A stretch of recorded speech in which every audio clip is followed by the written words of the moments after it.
Supreme court کی جانب سے 5 رکنی بینچ نے، جس کی صدارت آنریبل چیف جسٹس قاضی فائز عیسیٰ صاحب خود کر رہے تھے. اور اس کے بعد آج ایک جو ڈیولپمنٹ ہے وہ یہ ہے کہ پی ٹی آئی کے وکلاء نے انہی امینڈمنٹس جو بحال ہو گئی ہیں ان کا فائدہ اٹھاتے ہوئے درخواست دائر کر دی ہے کہ جناب جو بانی پی ٹی آئی کی جو 190 ملین پاؤنڈ کا کیس ہے وہ اب ان جو امینڈمنٹس منظور ہو گئی ہیں، جو بحال کر دی ہیں، جس کے خلاف پی ٹی آئی ہی گئی ہوئی تھی، اس کے تحت اب یہ ریفرنس 190 ملین پاؤنڈ کا ریفرنس نہیں بنتا.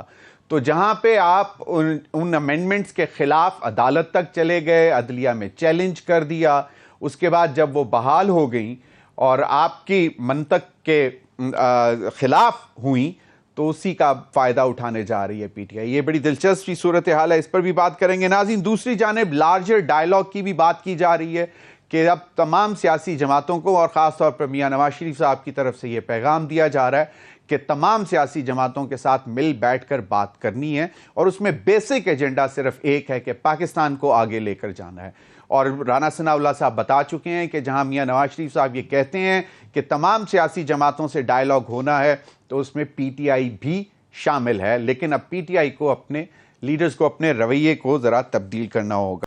جی، ایک مجبوری ہے اور وہ ہے کہ بانی P T I Imran Khan صاحب کو اڈیالہ جیل سے رہائی دلوانا، اور وہ اس کے لیے ان جلسوں کے ذریعے آپ کو این آر او نہیں ملے گا. دوسری جانب بیرسٹر علی گوہر صاحب، چیئرمین پاکستان تحریک انصاف، آج جلسہ گاہ پہ گفتگو کر رہے تھے، وہ بھی ذرا سن لیں وہ کیا فرما رہے ہیں.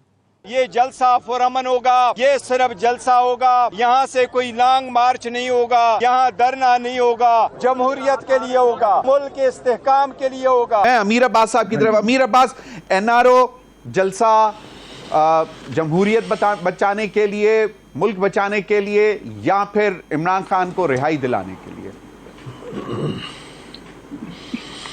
جی بہت شکریہ. دیکھیں، پہلی بات تو یہ کہ کوئی اصول طے کر لینا اس ملک کے اندر.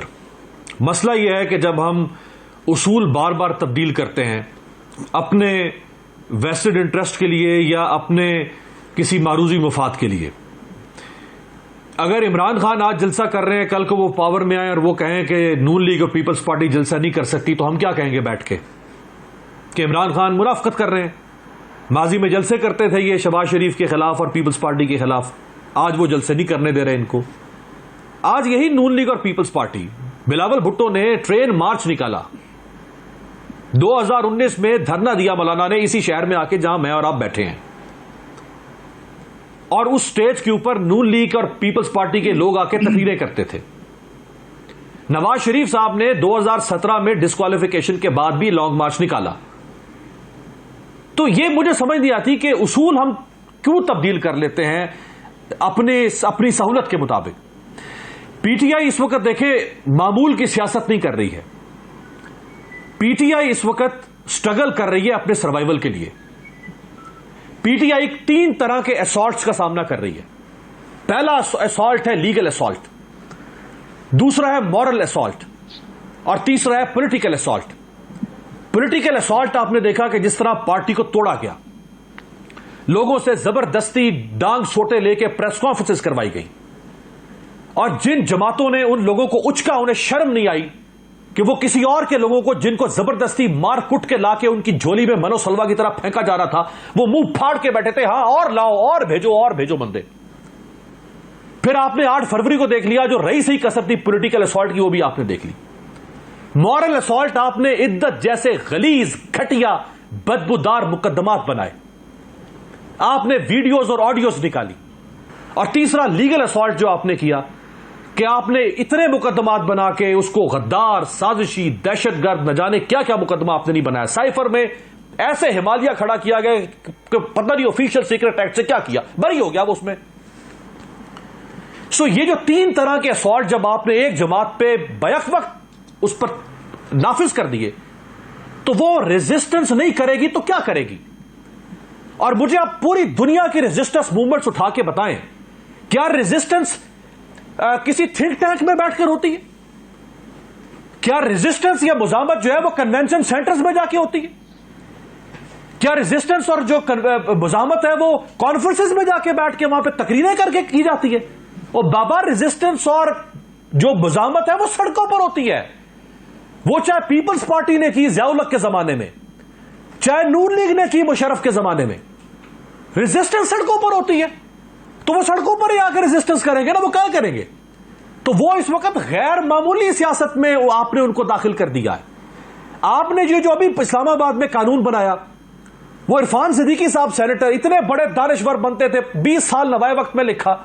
یہ تو وہ لوگ تھے کہ جن کو کھڑے ہونا چاہیے تھا ایسی کسی قانون سازی. اور پیپلز پارٹی 6-1 سے قانون پاس کروایا.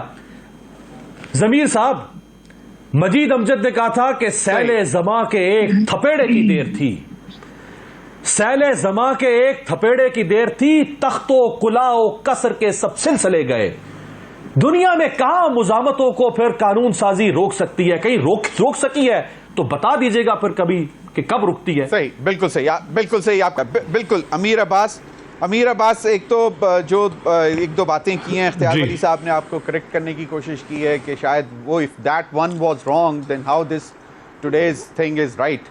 ایک مطلب وہی ایک صحیح دو غلط, مطلب جو بھی ہے وہ two wrong cannot make one right. جی تو دیکھیں, تو اس کا جواب دے دیں. اور دوسرا, اب یہ بانی P T I 190 million pound کا کیس کے لیے کہہ رہے ہیں کہ جی اب جو امینڈمنٹس آ گئی ہیں جن کو انہوں نے خود چیلنج کیا تھا, جو بحال ہو گئی ہیں, وہ کہتے ہیں کہ جی اب یہ بنتا ہی نہیں کیس. تو جسٹیفائیڈ ہے کہ جس کے خلاف خود گئے تھے اسی سے اب بینیفٹ لینے؟ دیکھیں, اختیار صاحب بہرحال سیاستدان ہیں, ان کے پاس زیادہ لیوریج ہے, بلیم گیم کی وہ کر سکتے ہیں. میں صرف اتنا کہہ سکتا ہوں کہ کوئی اور نون لیگ میں سے اٹھ کے یہ بات کرے تو کرے, کم از کم اختیار صاحب کو یہ بات زیب نہیں دیتی تھی. کیونکہ میں جس وقت پرویز خٹک کے اقتدار کا سورج سوا نیزے پر تھا, اور میں پرویز خٹک کے گھر نوشہرہ میں اس کی بدترین کارکردگی پر پروگرام کرنے کے لیے نوشہرہ میں موجود تھا, پرویز خٹک کے خلاف, اسی جگہ پر میری اختیار ولی صاحب سے ملاقات ہوئی تھی. دیکھیں, وہ تو پہلے ہی 190 ملین پاؤنڈ والا کیس, اس کو تو وہ پہلے بھی عمران خان اپنے خلاف انتقامی کاروائی, بلکہ کاروائیوں کی ایک کڑی کہہ رہے ہیں, وہ تو پہلے اس کو چیلنج کر رہے ہیں کہ یہ ان کو اس میں پھنسانے کی کوشش کی جا رہی ہے. اور کیس جہاں تک ہے کہ باہر سے پیسہ آیا اور وہ سپریم کورٹ کے اکاؤنٹ میں گیا, اور اس میں کو اگر کوئی ریلیف ملا تو اس میں عمران خان کو کہ مس یوز اتھارٹی یا کیبنٹ کے کسی ڈیسیژن کی حد تک تو اس کو دیکھا جا سکتا ہے. لیکن جیسے اس کو پورٹرے کیا گیا کہ شاید وہ پیسہ اس کے ڈائریکٹ بینیفیشری عمران خان ہوئے, وہ ان کی پرسنل کٹی میں وہ پیسہ گیا, جو پولیٹیکل نیریٹو بنایا جا رہا ہے, وہ تو اس کو پہلے بھی چیلنج کر رہے ہیں. کے لیے جو زمین ملی, جو شخص پہلے یہ کیس کو چیلنج کر رہے ہیں نا کہ جی, تو وہ زمین تو دیکھیں نا, وہ زمین ٹرسٹ کے نام پر نہیں مانگنا چاہیے, یا میرٹ پہ چلنے دے کیس, مطلب جو درخواست دائر کر دی ہے. نہیں, اب جی وہ میرٹ پہ بھی ان کو چلانا چاہیے اگر وہ چلا سکتے ہیں, لیکن اگر ایک قانون بن گیا ہے تو اس قانون کا فائدہ بھی لے سکتے ہیں. بہت سارے قانون جب بنا دیتی ہے ریاست تو اس سے فائدہ لوگ لے لیتے ہیں, پر اس میں کوئی ایسی بات نہیں نا, وہ قانون ہے. صحیح, اس میں میرا تو نہیں خیال اس کو کیسے مذاکرے والی بات ہے.